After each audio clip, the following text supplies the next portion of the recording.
What's up, guys? Welcome back to my channel. My name is Whinter. I'm an artist from Southern California. I make my own music and I react to, give my thoughts on, and analyze music that I've never heard before, artists that I'm not too familiar with. And I just was introduced to these guys, Why Don't We, a few months, maybe a month or two ago, or a month ago. I don't even know. It's been so many videos now. But I've already listened to their entire album. I am yet to put out my full album review. But we are continuing with this little podcast series of their influences. So, and by the way, I am releasing a song tonight. It is Wednesday the 7th, so I don't know when I'm releasing this video. So this video will most likely be after, but it's called Cold. It's in my official music lyric video is going to be posted on my channel. Check that out. Actually, I'll leave it as one of the videos at the end of this video. You guys can go and check out after you check out this one. So anyways, yeah, check it out. It'll already be out on all streaming platforms by the time this video is up. So if you guys would give your thoughts on that, check that out, download it, buy it. That really helps me and the channel and everything that I do, and helps me pursue my dreams. So without further ado, let's just get into this. This is Why Don't We? The Good Times and the Bad Ones Influences, episode 2. In 3, 2, 1, let's go. What's up, guys? It's Why Don't We? What's up? Welcome back to the second episode of our mini podcast, The Good Times and the Bad Ones Influences, where we talk about all of the influences on our album and give you guys a little, look behind the curtain, inside scoop, what went down. Peek into the creek. Peek into the creek. That's awkwardness right there. Peek into the creek. This time we're talking about Slow Down. Yes. What a vibe this one is. It's Track number 2. Yeah. This one's probably my favorite off of the album. Yeah, it switches back and forth pretty often, but this song, from the get-go, for me at least, felt really, really good, and it just puts me in a good mood. Yeah, definitely a like I even said in my reaction. I'll tag that video also. My initial reaction to Slow Down. At the end of this video as well. But yeah, it's very cruising with the windows down, California, summer song, jam, it's a vibe, just like you said. And they executed it perfectly. Is it my favorite song on the album? No, but I digress. Agree with Corbin. Yeah. I think it's my favorite off the album, definitely. What's cool is, if you didn't know, the guitar riff, the main guitar riff in the song is an interpolation of the song 1979 by the Smashing Pumpkins. So we replayed that guitar loop for the record, and we got Billy Corgan actually to clear the sample, which was really, really cool. And, guys, that was very, very generous of him, because he didn't have to do that. Yeah, right. Shout out Billy cool Corgan. little fact. I didn't even know that. So here's another sample that I didn't even know was a sample from Smashing Pumpkins, a band that I'm not familiar with either. But I guess the guitar riff in the beginning is from one of their songs. And they looped it. So in their first song, they had a Kanye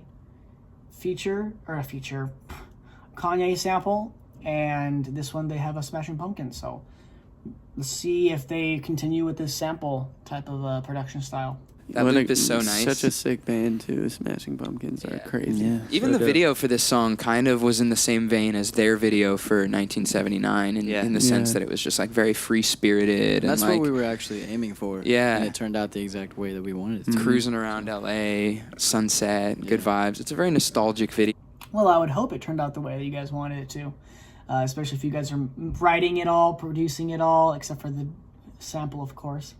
But still, you're still having orchestration. Just because you use samples doesn't mean like that you're not a good producer or that you're not good at what you do. It's all about what you interpret it as and where you fit it in, how you create the song structure around the sample, or how you involve it in the song to add to it. I feel like the song itself is kind of nostalgic too. Yeah, and when we wrote it, we just kind of took turns sitting down and doing little melodies over that loop. And whatever sounded the best, then we'd take that and use it and write lyrics over it. That's Since just we kind were of using the sample, we didn't want to listen to the song. Yeah. Right. And Yeah, that was a big thing. Is like we actually hadn't listened to 1979. I think we all recognized the loop right away. Like it's such an iconic loop. I think everyone's heard that at some point. But maybe I have. The mixer master Jason Joshua. He was like he had this idea. He's like, "Yo, guys, I think you could write over this loop and it would be super special." And we're like, "Sick!" And he's like, "Well, don't listen to 1979 right now because it's gonna like mess you up. Like you're not gonna be able to write a different top line over it." So it was interesting. That's smart because once you hear, even if you're a really good songwriter, like I would consider myself my strong suit is songwriting. I know I'm not the best singer, I'm not the best musician, but as an artist, when it comes to lyrics and songwriting and structure and the melodies and how it flows and fits, that's my niche. That's what I think I'm good at, and that's what I do. I mean, if I have a sample or a beat or an instrumental or a couple of chords, you hum, you sing, you croon over the beat until you find something that fits. And then usually I would write the lyrics after the fact, which is what they did with this song. To compare the two when we finished writing the song and like listen to both of them back to back, because the intro sounds the exact same. I mean, it is the guitar loop, but then 1979 is much more alternative rock. Yeah, I feel like. Right.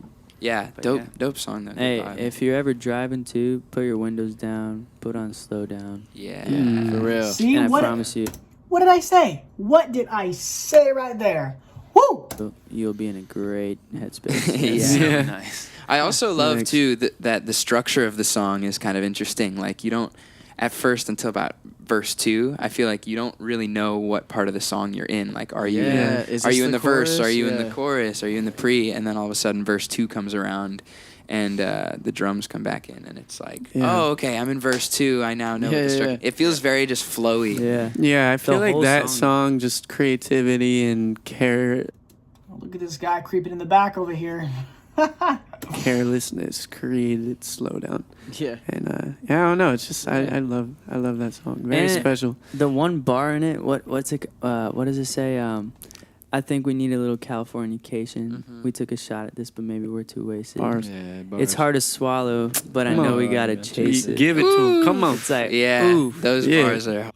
Bar, dude. That's such a my generation term when you think like it's not like, oh, that was a clever line.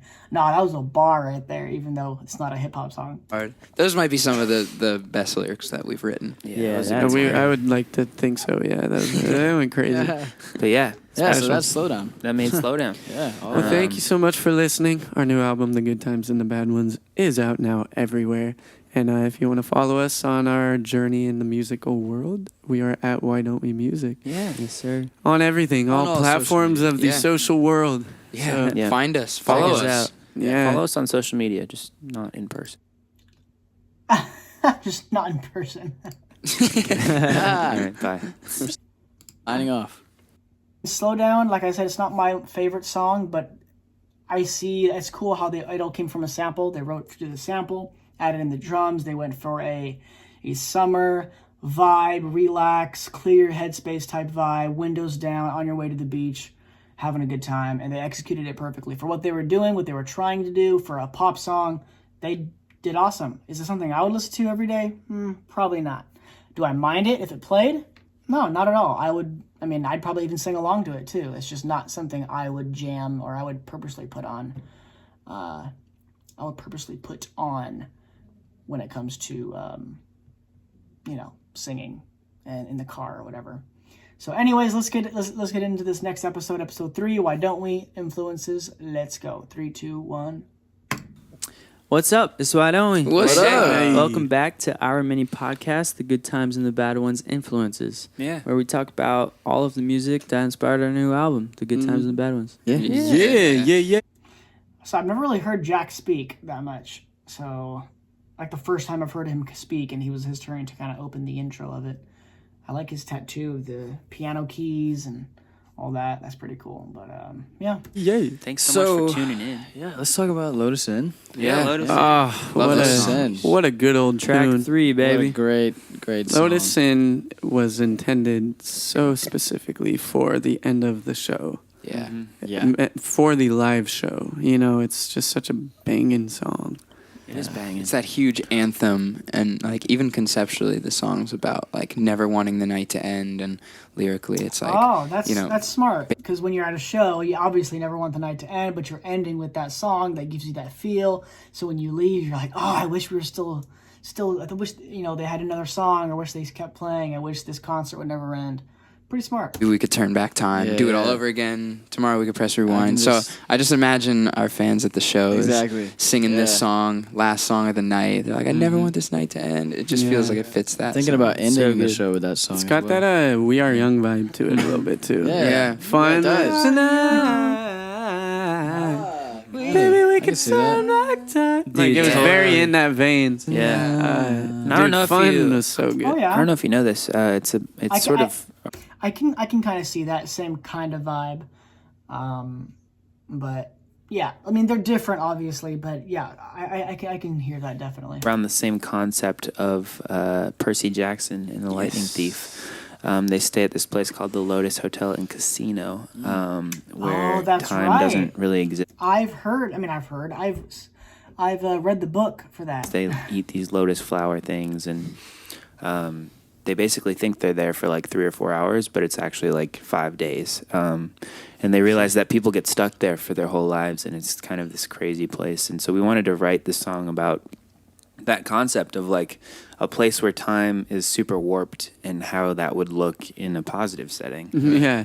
But if you get really in depth, it's like if you get stuck in a good time, it can be bad. Exactly, which ties back to the Odyssey and the Lotus Eaters in the Odyssey. It's like that idea of like, that Wow, a little deeper than I thought. high rush when you're in it. You love it. And that's what the end of the show should feel like. But equally, after you're like... And it ties into the album name. Yeah. Good times and the bad ones. There you go. True. Nice. I mean, they tied this song in pretty nicely. I think this is a great song. I like it better than Slow Down. But yeah, it's a jam. It's good. I like it a lot. Got real deep there, Yeah. But that's Lotus In. We really love this song and can't wait to perform it on tour. And thanks for listening. And we love you guys. Check out the video for this one too. Yeah. Jonah plays the lead role in kind of this love story where he gets stuck in a time loop, and we're just at this bar and we're drinking these lotus flower drinks and kind of getting lost in time. So it goes really well with the song itself. So check that out. So if you want to follow us though and learn more about us, all of our @s are at Why Don't We Music, and you can follow us on whatever. So that's on. And stay tuned for some more episodes of Good Times and the Bad Ones Influences. We're gonna talk about the whole album. Love you. Bye. All right, cool.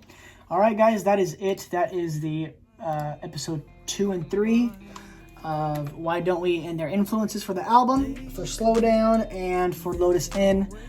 Pretty interesting. I mean, they didn't necessarily, they kind of went into the concept of the album, of this song, Lotus In. Not necessarily how they kind of came up with the song and the instruments, which is cool. There's different ways to go into your influences and to and how the song was created. But in this sense, their influence was a book, and it was the Odyssey and the Lotus Flowers, which I kind of got that vibe. I didn't quite make the two and two connect, because I've read the Percy Jackson where they went to that place where they ate the Lotus Flowers and people get stuck there forever. It's all warped with time. So I kind of got something from there, but I didn't make that connection. So pretty cool to see and get that clarification from the boys here. So anyways, that was my thoughts, my reaction to the episode 2 and 3 of their influences. Why Don't We? The Good Times and the Bad Ones. And yeah, I'll catch you guys in the next one. See ya. 'Cause at the core of a tragedy, and all the money in the world won't buy you happiness. Yeah, your pockets are full, but in your... So come and find me. But here I go, out in the cold. If I serve